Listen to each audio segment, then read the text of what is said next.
سورہ فاتحہ 100 مرتبہ پڑھ کر جو دعا مانگی جائے وہ قبول ہوتی ہے. سورہ بقرہ کی تلاوت سے شیطان گھر سے بھاگ جاتا ہے. آیت الکرسی پڑھنے سے محتاجی دور ہوتی ہے. سورہ کہف کو ہمیشہ پڑھنے والا دجال کے فتنوں سے محفوظ رہے گا. والدین کی قبر پر ہر جمعہ سورہ یاسین کی تلاوت کرنے سے اس کی حروف کی تعداد کے برابر ان کے گناہ بخش دیے جاتے ہیں. سورہ الدخان پڑھنے سے مشکل دور ہوتی ہے. جو قریب المرگ ہو اس پر سورہ جاسیہ کا دم کرنے سے خاتمہ بالخیر ہوتا ہے. سورہ حجرات کا پڑھنا اور دم کر کے پینا گھر میں خیر و برکت کے لیے مفید ہے. سورہ قاف پڑھنے سے جو باغ ہوتے ہیں ان کے پھلوں میں کثرت ہوتی ہے. سبحان اللہ. سورہ رحمان 11 بار پڑھنے سے تمام مقاصد پورے ہوتے ہیں. سورہ واقعہ جو شخص روزانہ پڑھے گا اسے کبھی فاقہ نہ ہوگا. سورہ ملک کو ہر رات پڑھنے والا عذاب قبر سے محفوظ رہے گا. سورہ مزمل کو 11 بار پڑھنے سے ہر مشکل آسان ہو جاتی ہے. سورہ مدثر کو پڑھ کر حفظ قرآن کی دعا مانگنے سے قرآن کریم کا یاد کرنا آسان ہو جاتا ہے. جو بچے حفظ کر رہے ہیں ان کے لیے زبردست وظیفہ ہے. سورہ النازعات پڑھنے سے جان کنی کی تکلیف نہیں ہوگی. سورہ دحا پڑھنے سے بھاگا ہوا آدمی واپس آ جائے گا. سورہ علم نشرح کو جس مال پر پڑھ دیا جائے اس میں خوب برکت ہوتی ہے. سورہ تین و تین والزیتون جو ہے 3 مرتبہ پڑھنے سے اخلاق و کردار بہتر ہوتے ہیں. سورہ علق میں جوڑوں کے درد کا علاج ہے. سورہ قدر جو صبح و شام پڑھے اللہ عز و جل اس کی عزت بڑھا دے گا. سورہ بینہ برس اور یرکان کا علاج ہے. جس آدمی یا جانور کو نظر لگی ہو اس پر سورہ عادیات کا دم مفید ہے. سورہ قارعہ پڑھنے سے بلاؤں سے حفاظت رہتی ہے. سورہ تکاثر کو 300 بار پڑھنے سے جلد قرض ادا ہو جاتا ہے. کئی لوگ کہتے ہیں جناب قرض بہت ہے چلے قرآن کا وظیفہ لے لیں. الہاکم التکاثر یہ جو سورت ہے 300 بار پڑھنے سے بہت جلد قرض اتر جاتا ہے. سورہ عصر پڑھنے سے غم دور ہو جاتا ہے. سورہ ہمزہ اور سورہ فیل دشمن کے شر سے حفاظت کے لیے اور سورہ قریش جان کی حفاظت کے لیے بڑی مجرب ہے, بڑا کمال کا وظیفہ ہے. سورہ ماعون بڑی مشکل کے وقت میں پڑھنا بہت مفید ہے. سورہ کوثر کی تلاوت سے بے اولاد صاحب اولاد ہو جاتا ہے. کئی بے اولاد بھی وظائف مانگ رہے ہوتے ہیں. سورہ کافرون چوتھائی قرآن کے برابر ہے.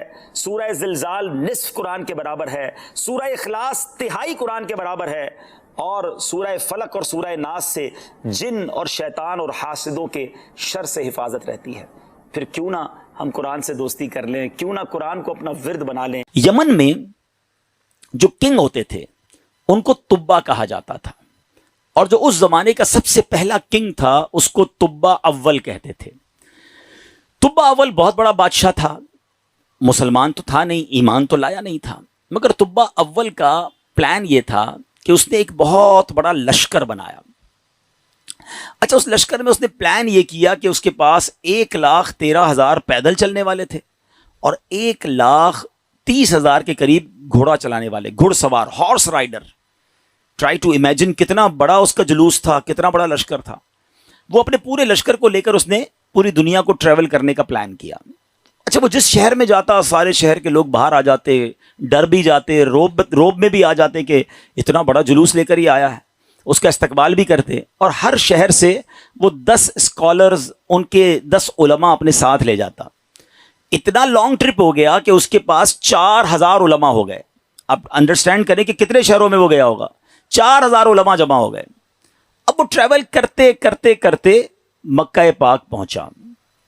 اچھا, مکے جب وہ انٹر ہوا تو مکے کے لوگوں نے کوئی اس کو رسپیکٹ نہیں دی, کوئی اس کا استقبال نہیں کیا, اور کوئی جناب اس کا کوئی روب بھی نہیں پڑا.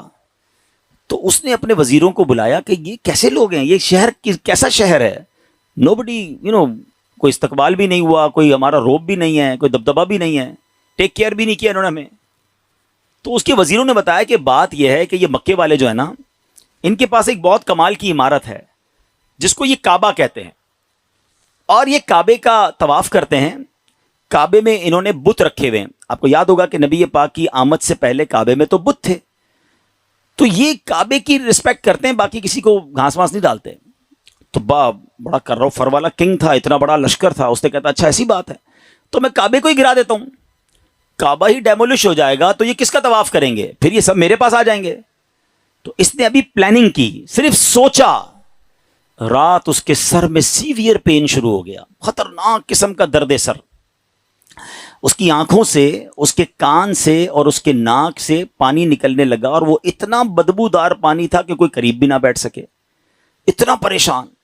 اچھا لشکر میں ڈاکٹر بھی تھے، ڈاکٹر بلائے گئے، طبیب آئے، بڑے بڑے علاج کیے، کوئی فرق نہ پڑے، 2-3 دن نکل گئے، تکلیف ختم ہی نہ ہو۔ تو ایک جو ڈاکٹر تھا، جو سب سے بڑا ڈاکٹر تھا، اس نے کہا دیکھیں یہ معاملہ جو ہے نا، مجھے آپ کی بیماری کا نہیں لگ رہا، یہ کوئی آسمانی معاملہ ہے، آپ کسی عالم سے پوچھیے۔ تو انہوں نے اپنے لشکر میں جو سب سے بڑے عالم تھے ان کو بلایا کہ آپ چیک کریں معاملہ کیا ہے۔ تو انہوں نے کہا یہ بتاؤ کہ تم نے کوئی غلط خیال تو نہیں کیا اس شہر کے بارے میں، یہاں کے رہنے والوں کے بارے میں؟ اس نے کہا ہاں میں نے تو پلان کیا تھا کہ کعبہ گرا دوں گا، یہاں کے مردوں کو قتل کر دوں گا، عورتوں اور بچوں کو قیدی بنا لوں گا۔ تو ان عالم دین نے کہا کہ نہیں، تم نے غلط کیا، تمہیں نہیں پتا کہ یہ کعبہ کیا ہے، اس کا مالک وہ خالق ہے، وہ مالک ہے کہ اگر اس کے بارے میں، کعبے کے بارے میں نیگیٹو سوچو گے تو برباد ہو جاؤ گے، فوراً توبہ کر لو ورنہ تم خود ہی برباد ہو جاؤ گے۔ کہا اچھا ایسی بات ہے۔ تبا نے توبہ کر لی، جیسے ہی توبہ کی تو اس کا سارا درد ختم ہو گیا، وہ فریش ہو گیا، اس کی طبیعت ٹھیک ہو گئی۔ تو اب اس نے دین ابراہیمی اختیار کر لیا، اللہ پر ایمان لایا، اور اس زمانے میں حضرت ابراہیم کا دین چل رہا تھا، ابھی نبی پاک تو آئے نہیں تھے، اس نے دین ابراہیمی ایکسیپٹ کیا اور اس نے اللہ پر ایمان لے آیا۔ اچھا اب وہاں سے پھر لشکر آگے چلا، اور چلتے چلتے چلتے ایک ایسی بستی میں پہنچا جہاں کھجور کے درخت تھے، بڑی خوشگوار وادی تھی، اور وہاں انہوں نے پڑاؤ ڈالا۔ اچھا اس لشکر میں جو علماء تھے انہوں نے اپنی کتابیں نکالی، ان کے پاس آسمانی کتابیں تھیں، وہ پڑھتے گئے اور کہنے لگے یہ تو وہی جگہ ہے جہاں ہماری کتابیں بتاتی ہیں جہاں اللہ کے آخری نبی ہجرت کر کے آئیں گے۔ یعنی اس کا مطلب وہ ڈھونڈتے ڈھونڈتے آج کے مدینے میں پہنچ گئے تھے، جس کو آج ہم مدینہ کہتے ہیں نا، یہ وہاں پہنچ گئے تھے۔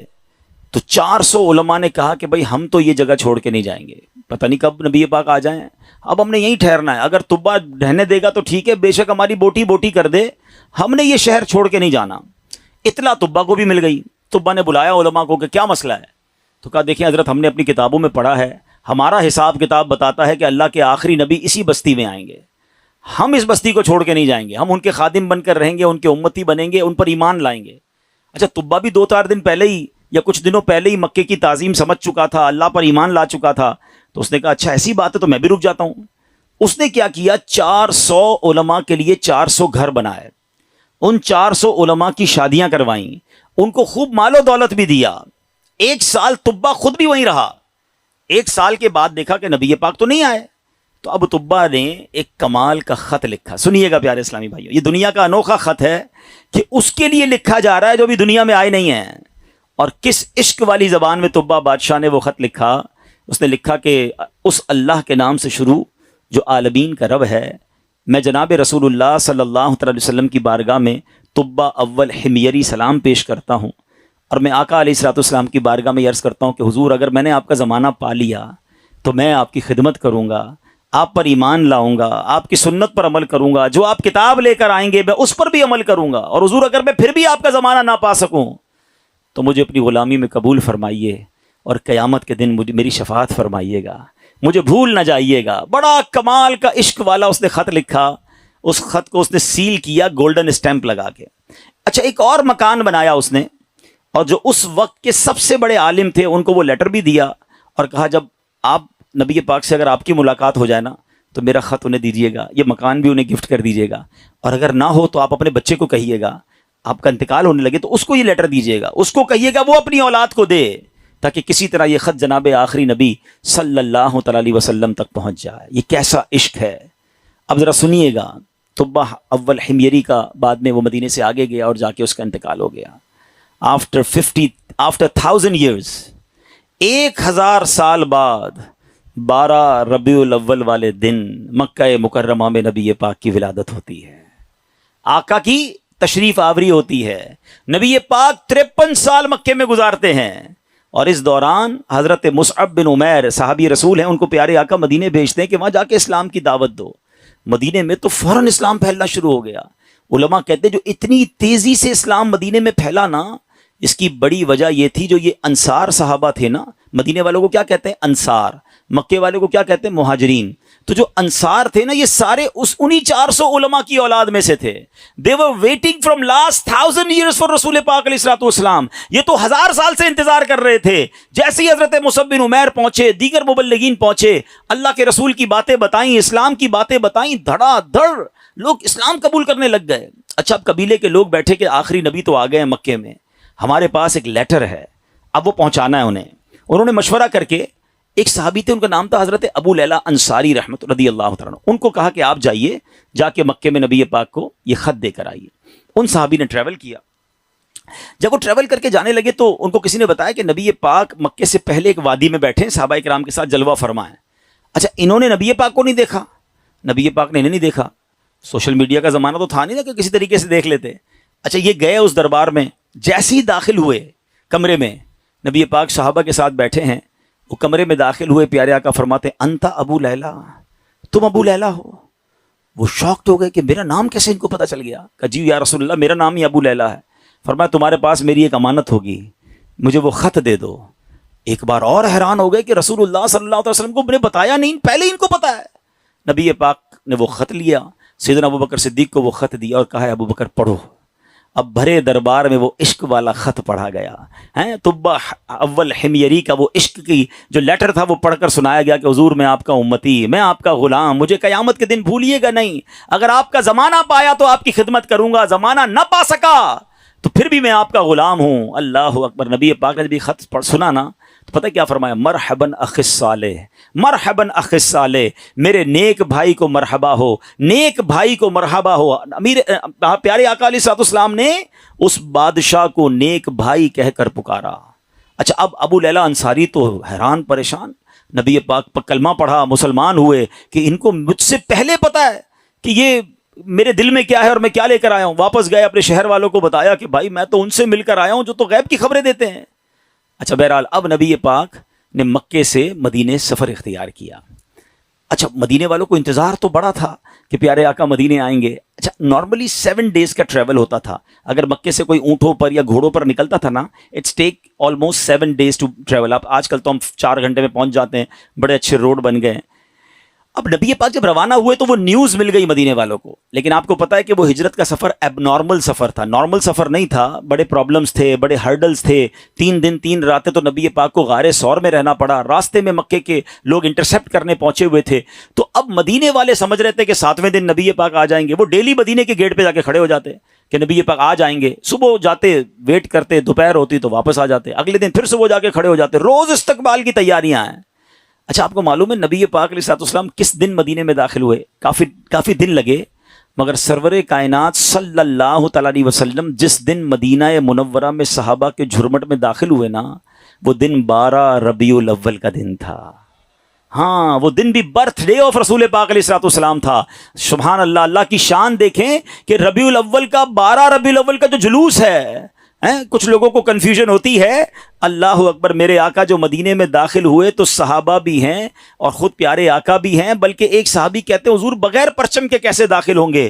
آپ جا رہے ہیں تو شان و شوکت کے ساتھ داخل ہونا ہے. اپنا امامہ اتارا، تلوار پہ لگایا، اسے پرچم بنایا، اور جب مدینے میں داخل ہوئے تو ہر طرف سے صدائیں ہیں مرحبا یا رسول اللہ. بچیاں تیار ہو کر آئی ہیں، بچے تیار ہو کر آئے ہیں. عرب کے لوگوں کا دستور تھا جب کوئی بڑا ایونٹ ہوتا تھا وہ اپنا مخصوص لباس پہنتے تھے، اپنی تلواریں لگاتے تھے. بلکہ اب بھی اگر آپ دیکھیں ان کے تہواروں میں ان کے لباس الگ ہوتے ہیں. وہ سب اپنے اس لیول کے لباس پہن کر کھڑے تھے کیونکہ آج ان کے لیے عید کا دن تھا. اور سبحان اللہ اس وقت بنو نجار کی بچیوں نے سرور کائنات صلی اللہ تعالی علیہ وسلم کا جو استقبال کیا، جس نغمے کو گنگنا کر، جس نعت کو پڑھ کر انہوں نے استقبال کیا. آج بھی مکے مدینے چلے جائیں، کیسٹ کی دکانوں پر جائیں، بلکہ دنیا کے کسی کونے میں جائیں، یہ نعت عربی ہوں، عجمی ہوں، افریقن ہوں یا امریکن ہوں، سرکار کی یہ نعت دنیا بھر میں پڑھی جاتی ہے. اور وہ ان بچیوں نے یہ نعت پڑھی تھی جو آج سیرت کی کتابوں میں بھی لکھی ہیں. اور انہوں نے استقبال کیسے کیا تھا؟ وہ الفاظ کیا تھے؟ وہ الفاظ تھے طلع